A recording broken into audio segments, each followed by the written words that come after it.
report, le dossier de cette affaire porté devant la Cour de justice de la CEDEAO a été vidé.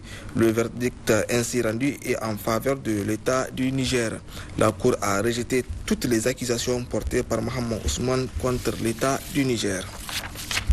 Le président de la République, chef de l'État Mohamed Bazoum, a présidé ce mardi 31 mai 2021 la réunion du Conseil national de sécurité. La réunion s'est déroulée en présence de plusieurs acteurs concernés.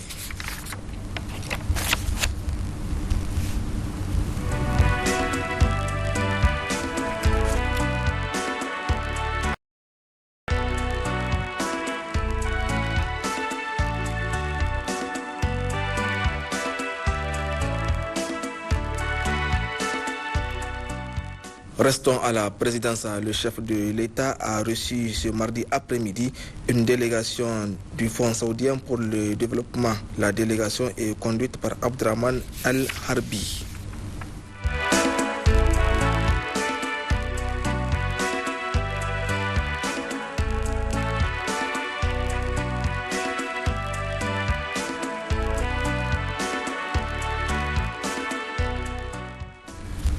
À l'Assemblée nationale, les travaux de la première session ordinaire au titre de l'année 2022, dite session suivie ce mardi matin à l'hémicycle place de la concertation. Les travaux se sont déroulés sous la présidence du troisième vice-président de la dite institution, Zakara Karidio. Un seul point était inscrit à l'ordre du jour. Le résumé avec Aïcha Toubawa et Lawali Yahaya.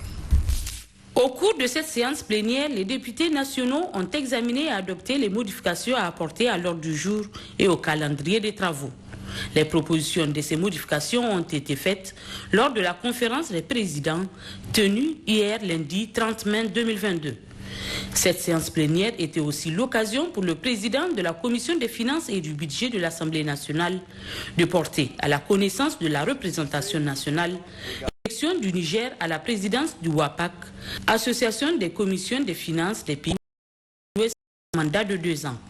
C'est la 8e conférence de cette association sociale tenue en 2022 à Lomé. A été à Accra au Ghana en février 2009. L'association compte actuellement 12 parlements membres, à savoir le Bénin, le Burkina Faso, la Côte d'Ivoire avec 2 chambres, Assemblée et Sénat, le Sénégal, la Sierra Leone et le Togo. Le Niger y a adhéré en 2012 et a accueilli en janvier 2017 à Niamey la 7e conférence de cette association. La WAPAC vise à créer un réseau de commissions des finances en vue de faciliter le partage d'expériences, l'appropriation des bonnes pratiques, d'harmoniser et de normaliser le travail parlementaire dans le domaine des finances publiques dans la sous-région ouest-africaine. Elle vise notamment à accompagner les commissions membres à exercer efficacement leur mission de contrôle des finances publiques et à participer de ce fait à la promotion de la bonne gouvernance.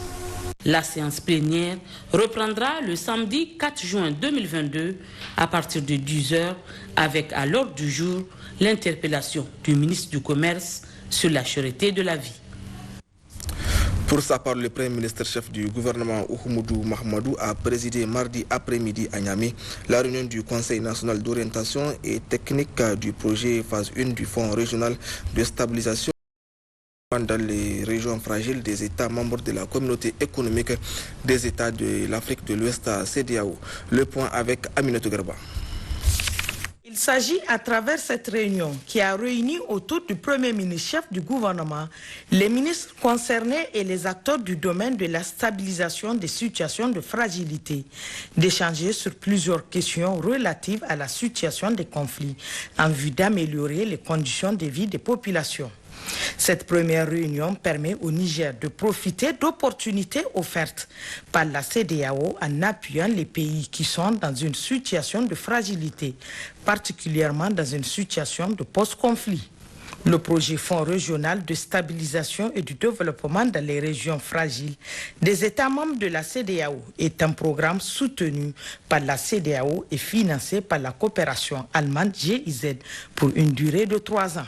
Depuis 2018, on a mis une enveloppe de presque 2 millions de dollars pour démarrer les activités. Il s'agit de 3 régions dans la première phase, Dosso, Tawa et Maradi, jusqu'en 2024, il me semble. Et je pense qu'au-delà, il y aura une 3e phase d'excellence et on vous promet qu'on va aller dans d'autres régions, dont Zander, Tillabéri et peut-être Difa.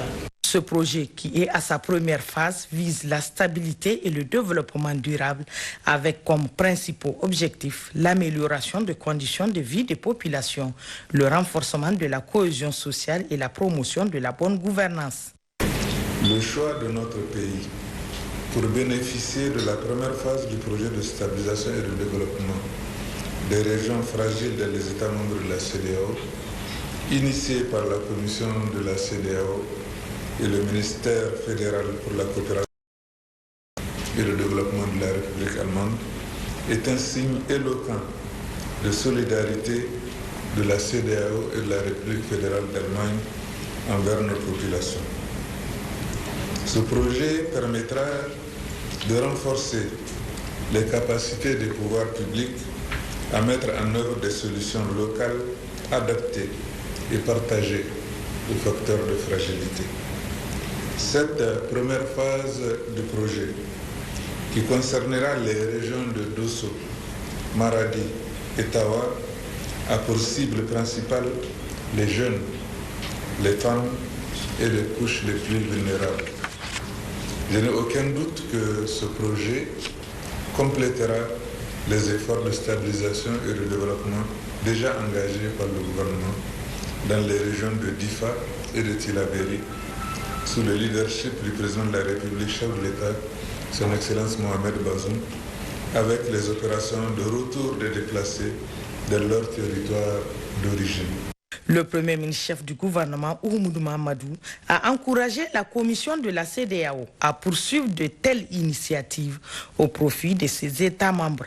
Initiatives qui s'inscrivent dans la droite ligne de la vision 2050 à laquelle le Niger engagé à contribuer à la matérialisation de cette vision afin de faire de l'intégration sous-régionale une réalité concrète.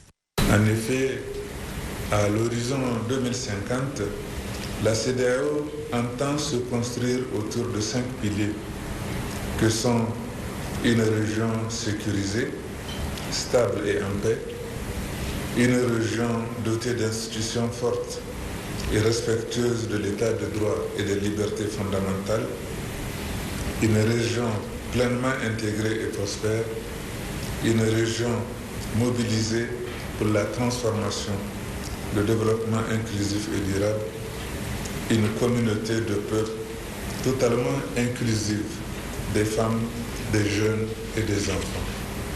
Par ailleurs, je tiens à vous rassurer que les objectifs assignés à ce projet sont en cohérence avec les différents axes stratégiques déclinés dans la déclaration de politique générale du gouvernement du Niger. En vue de faciliter la formulation et la mise en œuvre de ce projet, il a été mis en place un comité national d'orientation et un comité technique.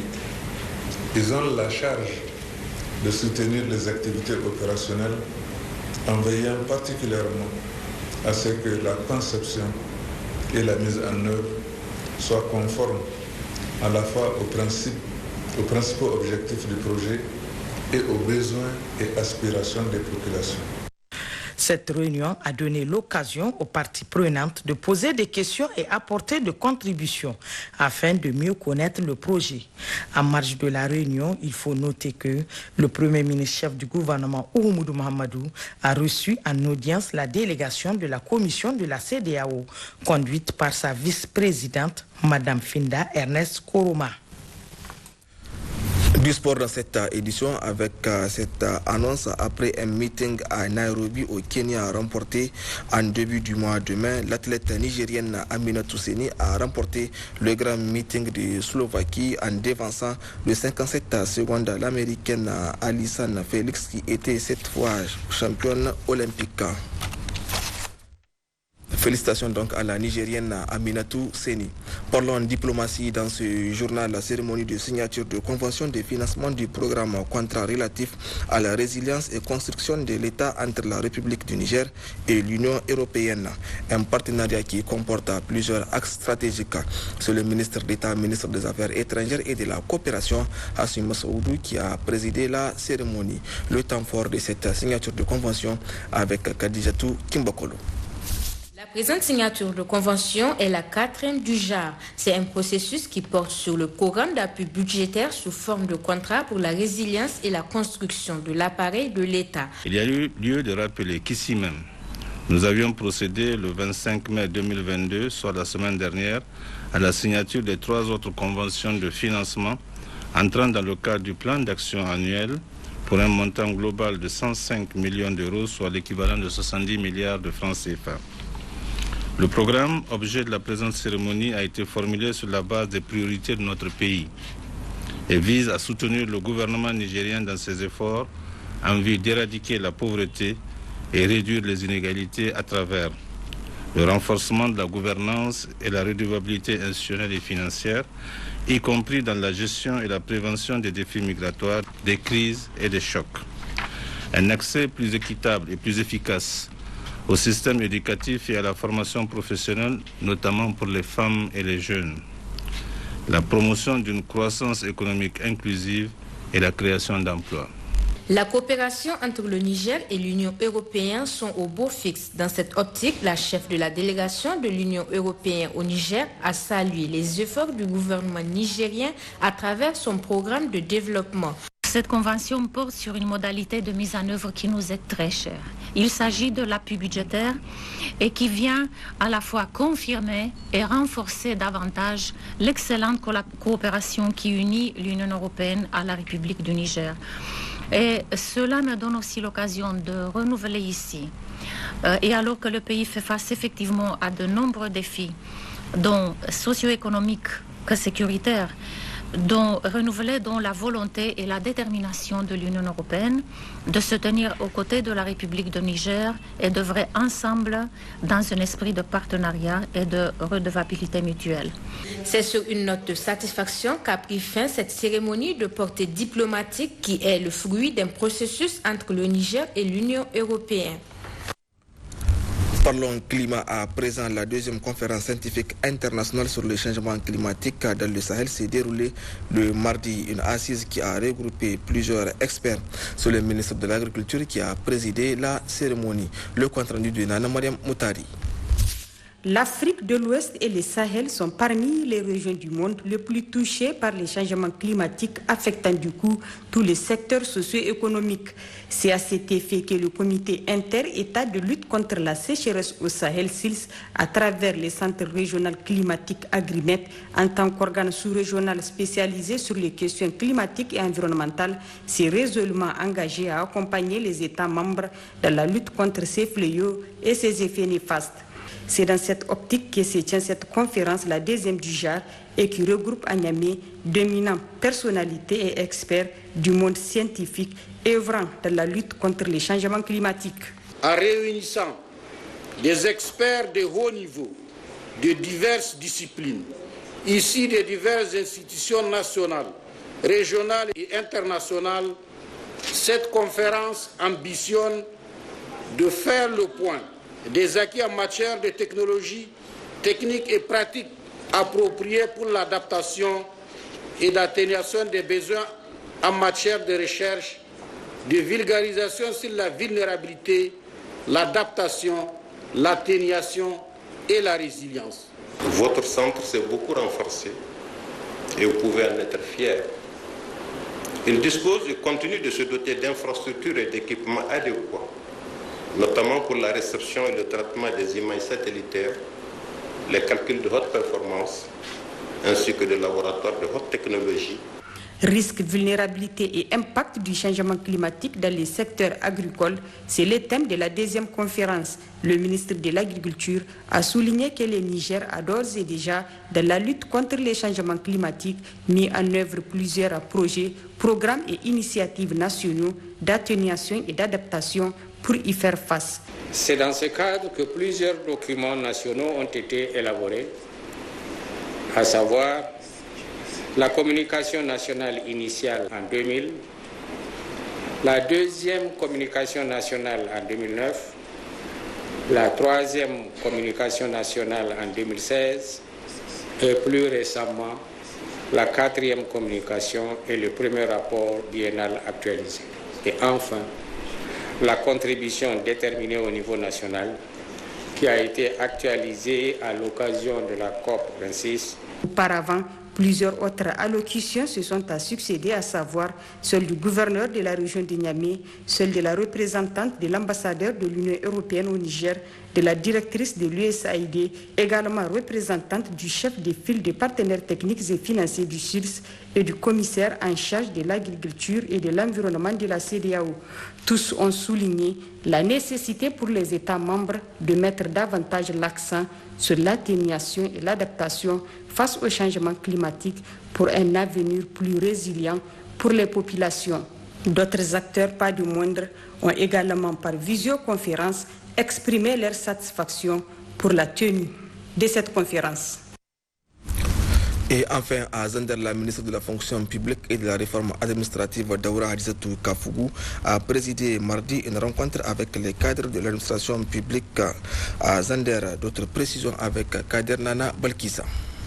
En mission de travail à Zander, la ministre de la fonction publique et de la réforme administrative, Mme Daoura Hadizatou Kafougou, a rencontré les différents responsables des services techniques déconcentrés de l'État, tous secteurs confondus, et les directeurs des établissements scolaires de la ville de Zander, où pendant plus de 2 heures à la salle de réunion de l'NSP de Zander, où Madame la ministre a échangé à bâton rompu avec les agents de l'État.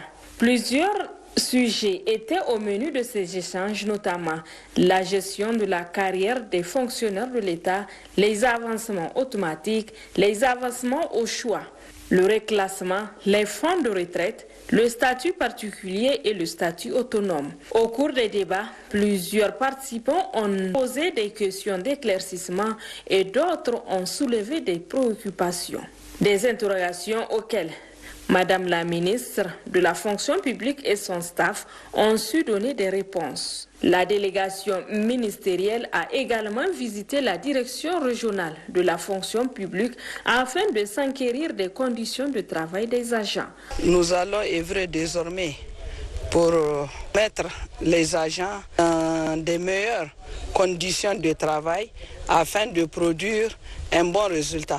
Je salue le courage et l'abnégation de mes agents et je constate qu'ils répondent efficacement aux besoins de la proximité en dépit de peu de moyens mis à leur disposition.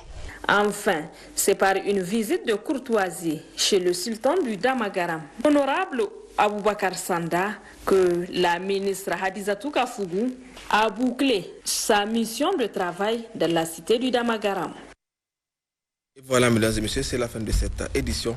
Excellente fin de soirée à toutes et à tous.